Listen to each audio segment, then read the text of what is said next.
As you know, John Boehner's betrayal is in full view of the world to see. We'll put it in some perspective today. And the battle of the Titans, those gods that walk in our midst in Hollywood, they're fighting, clawing, biting each other.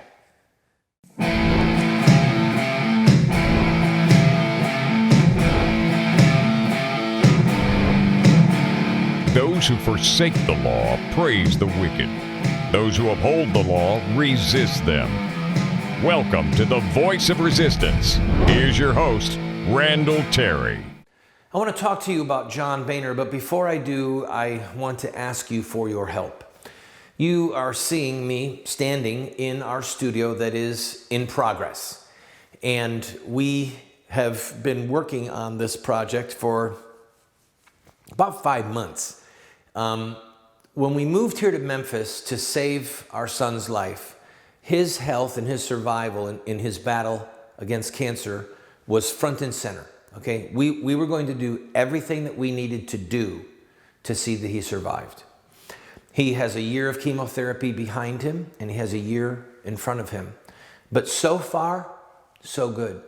The doctors are giving us a very positive prognosis. So I thank those of you who have prayed. And hopefully, please God, the worst part of the crisis for his health is behind us. But the crushing burden of the financial aspect is not behind us. In other words, we lived in West Virginia. We had a studio bought and paid for, very low cost of living. One of the houses that we rented for one of our TV staff was under $400 a month. That same staffer here in Memphis, their house is over $1,100 a month. That's just one example of many of a super big spike in cost of living.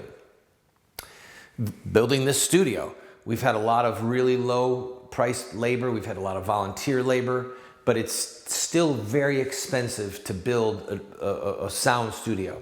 We got a great deal on the rent, and it is going to serve us well, we believe, but nevertheless, we have to finish. And so I'm asking you who have been blessed by this show, those of you who are regular viewers, to help us right now financially. We are in a real pickle. We have hit a wall. I've been sending out some emails to friends. Basically, we need $12,000 just to function. To pay the staff, to finish putting in the things that we need to put in here so that we can be functional. $12,000 is not a lot of money. And there's people watching right now that could write a check for the entire amount. But if you would give a $500 or $1,000 gift, it would really mean a lot to us. If you can give $25 or $50, go to the website and use your credit card or send a gift to the address that you see on the screen, and stand with us. If you believe in what we're doing, we're on the front lines oftentimes of speaking boldly the truth about babies, about marriage, about Islam, about socialism and communism and Obama and John Boehner. And as you know, we don't pull punches. But this program exists and survives for you and by you, okay? For you and by you. It's a viewer-supported show. This is not a business. So if you can help us, we need the help. And so that you, once again, know what it is you're funding, let's talk about John Boehner. John Boehner is a Judas. And I want to differentiate between a Judas and a Pilate, okay? When Christ was before Pilate, he said, the one who betrayed me, one who delivered me up to you has the greater sin. And that's because Judas was on the inside. He said he was one of them. Pilate was an enemy, all right? We can liken Obama to Pilate, and we can liken John Boehner to Judas. And the reason is this. Some of you, let me step back. Some of our viewers are really angry at John Boehner. Justly so. He caved in, funded the president's amnesty, wouldn't shut down the government, just going to fund the illegal aliens that Obama is allowing in by the millions. going to fund Obamacare. He is a traitor. Oh, Boehner is a traitor. And please hear me, because I'm saying these words with surgical precision. Boehner, for years, ran on the promise that he would stand with the pro-life movement, the pro-marriage movement, the smaller government, standing up against redistribution of wealth, etc. Okay? But what has he done? When we come back, I'm going to explain to you the levels of treachery, how this is nothing new, and how it may be the judgment of God upon us. And we're going to talk a little bit about this clash with Sony and the president and big movie stars. Blah.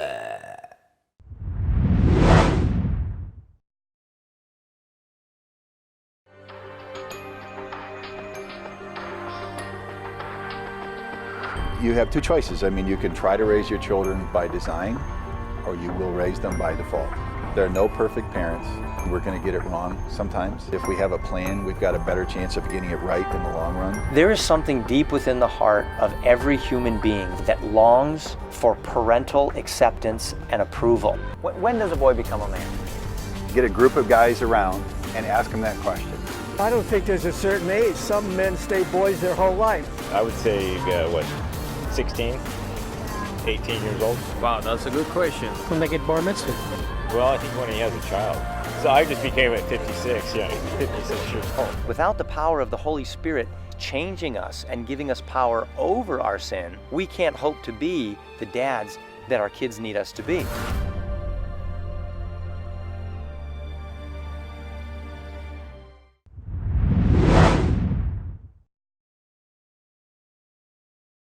Some of you are chafing under the betrayal of John Boehner and other Republican leaders who just thumped Obama in the 2014 election. And you're going, well, I don't get it. Why is he doing this?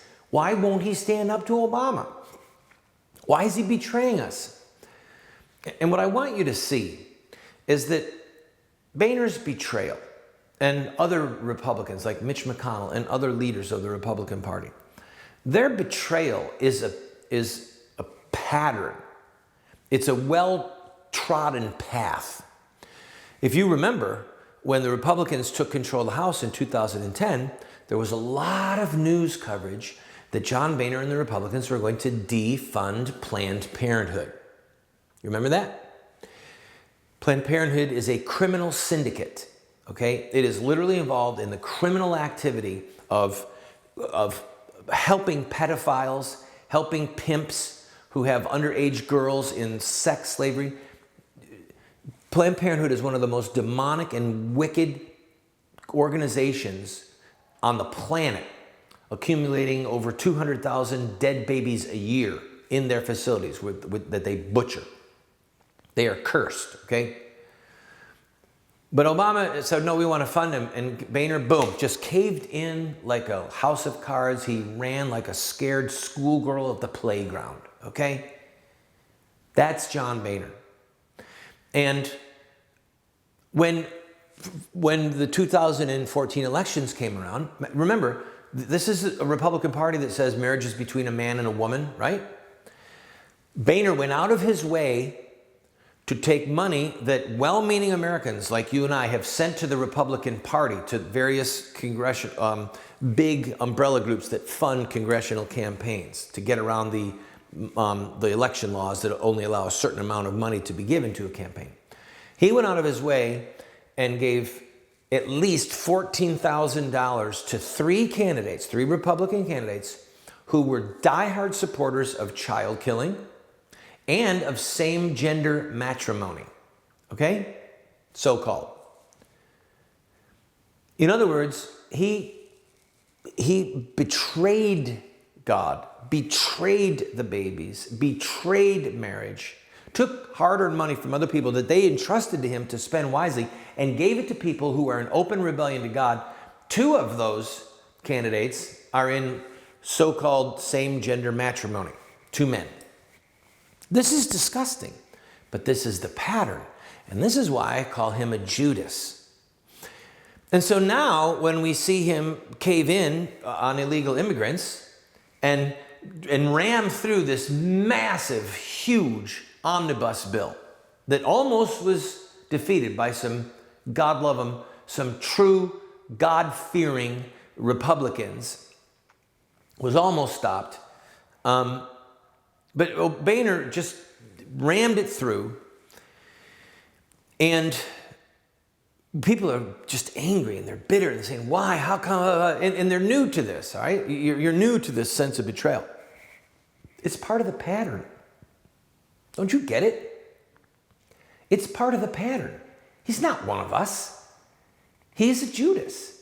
He's in our midst. He's in the Republican Party, for those of you that are Republicans. He says the words like Judas said the words, but he is a traitor, okay? And I ask you, ethically, what are the most important things on the planet? The number one crime that men commit against men is murder. It is the chief sin that cries out to God for judgment. And he gave money to 3 candidates who support murder. He funded Planned Parenthood. So as we watch him and we're frustrated, this is the pattern. We need to get this guy out of office. We have got to find a candidate to run against him in the Republican primary to defeat him and fund that candidate. Send money to that candidate and do everything we can to put John Boehner's political scalp on a wall and say, thus shall it be to the traitors, to the Judases who say that they are a Catholic Christian or a Christian, and then they betray God, betray the teachings of the scriptures, betray the teachings of the church, and think that they can get away with it because no one is going to hold them accountable. But could it be the judgment of God? Yeah, I'm talking about like a Babylonian judgment where the Jews are going, Babylon is more corrupt than us. And God saying, yes, but I'm still going to use them to judge you.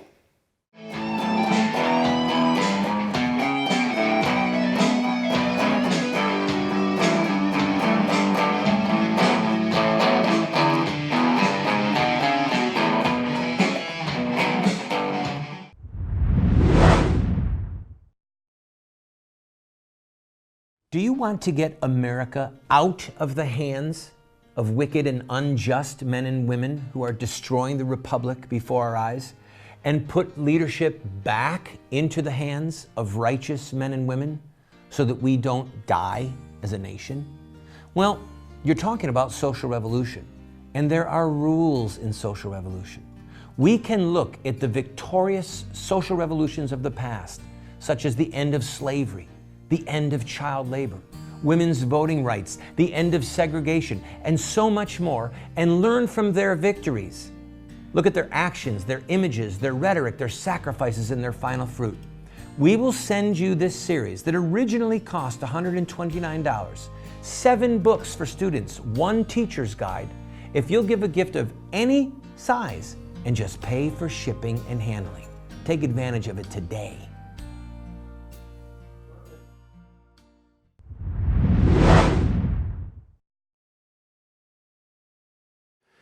We could have ended the brutal murder of children by abortion by now if we'd wanted to. If we'd have had the right political and spiritual leadership, the sheep, we would have followed. We would have sacrificed. But instead, what did we do? We voted our pocketbooks, okay? If you look at the voting patterns of Christians of every denominational background, you will find that the vast majority of them vote for self-interest. Usually money, or how money is spent. Okay? So they're putting their pocketbooks ahead of innocent human life. That does sound like 30 pieces of silver. That does sound like Judas, doesn't it? And so I'm starting to think, I've thought for some time, that God is going to touch us and judge us at the very place where we betrayed him and his babies. our pocketbooks, our money. Illegal immigrants that are soon to be granted amnesty, they are going to help decimate a lot of people's jobs. If you look at the jobs that have been lost through NAFTA going south of the border, and then to China with most favored nation status and the free trade agreements that we have with China, you will see millions upon millions of good, decent jobs that are gone for the foreseeable future. Okay? They are lost to us. The money that was there for us, gone. And I just heard a statistic the other day. I haven't checked it, but the person was knowledgeable. They said that $240 million a week goes through Western Union from America to Mexico. $240 million a week. Now, the concept of the economy is I buy something, and then that store owner goes and buys something, and then that person goes and buys something, and that store owner says, hey, I'm going to send a check to the Voice of Resistance because I really like their work. And they send us a check, and then we have some money. And so it works like that. We trade dollars, we trade expertise, we trade labor. But now, hundreds and hundreds of millions of dollars, billions of dollars is fleeing the country. The money's not being spent here. And so we're losing jobs because those people are here, but we're also losing jobs because the money that would have been spent in America to create jobs is going south of the border. Do you see it? We have voted not to save babies, but to save our pocketbooks. And it's our pocketbooks that are being hammered right now. We put money ahead of human life and the commandments of God Almighty. And God is saying, that's your idol? That's to whom you bow? That's your golden calf? Well, I've dealt with golden calves before. So, if you think who gets to speak for themselves? All of us. The only people who can't speak for themselves are people who are either on a deathbed or they're mute. Right? I mean, most of us can speak for ourselves, but not a baby. A baby can't cry for mercy. A baby cannot cry for help. A baby cannot run away. A baby cannot use self-defense. A baby cannot coalesce with other babies and form a union or form an advocacy group. No, they are completely at the mercy of others, completely at the justice of others. And we've turned our back on those babies, and we've put money, filthy lucre, all right? Filthy lucre we've put ahead of babies' lives with our voting patterns. The data is out there. And so, I think we have secured the judgment of God against us. I think we have ensured that God is going to bring judgment on our economy because we put our economy ahead of innocent blood, and it has made the Most High very displeased.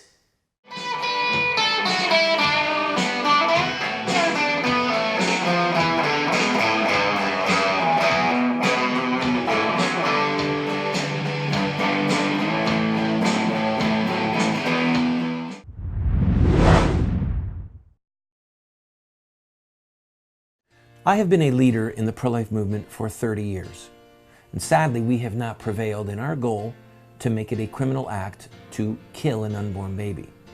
There's reasons why we have failed.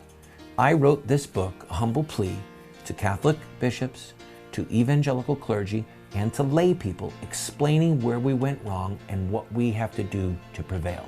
We've made this available as a PDF online for free. I encourage you to go and download your own copy.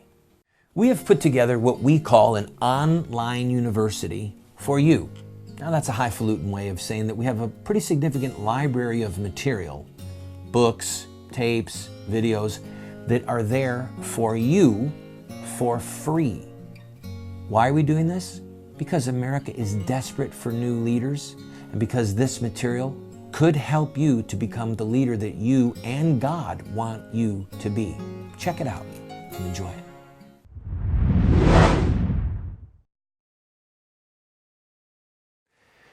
Our job is to speak and act faithfully, right? We're going to give an account, and either we're going to hear, "Well done, good and faithful servant, enter into the joy of your Lord," or we're going to hear something like, "I gave you this and you did it, you faithfully executed your duties and used your talents, and now I'm going to do this for you and make you ruler over this," right? We're going to give an account, Matthew 25, of things that we do and things that we say, and of things that we fail to do and fail to say. So think about that. You know, there's an old proverb, it's not in the Bible, but it's a good one. It says, "Happy is the man who always has the day of his death in front of him." In other words, he's aware of the fact that he's going to face God.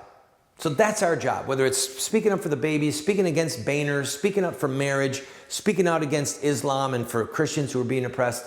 Our job is to speak. Family, church, on the job, with neighbors, whatever. To be the salt of the earth, to be the light of the world, and to not equivocate. We can be gracious, but we have to be bold. Now, no culture, or very few cultures anyway, live without gods, even if they're false gods. Even in Marxists, in Karl Marx and Vladimir Lenin's communist utopia, they still put Lenin's dead body in a glass coffin so people could see it and venerate it. All right? Nations want heroes. The human heart wants a god or gods. And we know that there's only one true God. But we have substituted oftentimes as a culture the worship and the obedience to the true God for bread and circuses and false gods. Okay? False gods are the ones on the big movie screen or on our TV screens with their great sports clubs, whether it's football or baseball or basketball or hockey, whatever it is. These are our gods, the gods who walk among us. And we venerate them and we follow them and we read about them and we know their quotes and we know it's just such a pathetic waste of time. And now that this hacker or hackers have gotten into Sony, some of our God's emails are coming out. Now, I am opposed to spying. You've heard me talk against the NSA, and I think that it's repugnant that they're stealing this. But the fact that some of these gods who walk among us are mocking Obama. One of the writers was writing back saying, "Hey, when you go to this silly meeting at Obama, find out what movie he really likes. Ask him, is it 12 Years a Slave or is it Guess Who's Coming to Dinner?" And then they mocked him, say maybe he likes actor so-and-so who's a homosexual. It was just belligerent mockery. Now, what we learned from that is, number one, they're human. People say and do things when they're not on camera that are beneath them or that are inappropriate. It happens all the time. You do it, I do it, okay? It's just human life. And that's number one. Number two, so we know they're human, we know they're not gods, but number two, we know that they're hypocrites. These pompous, arrogant, tell us what to do people in Hollywood who are not, I would love it if they told us what to do if they were saying the commandments of God, right? If they were saying obey God, even if they failed. King David failed and he still taught the scriptures. Peter betrayed Christ and he still wrote the scriptures. So we can hang with it. We can go forward with that. That's about redemption and mercy. But they lie to us. They lie to us day in and day out. They provide the bread and circuses and the perversions to distract us from God, distract us from our duties to God, and now we're seeing them claw at each other. The false gods are a-fighting. Let them fight. Let them do their thing. Let's you and I dedicate ourselves to the service of the true God. If you like our show, please go to the website that you see on the screen. Make a contribution and help us finish this studio. God bless you.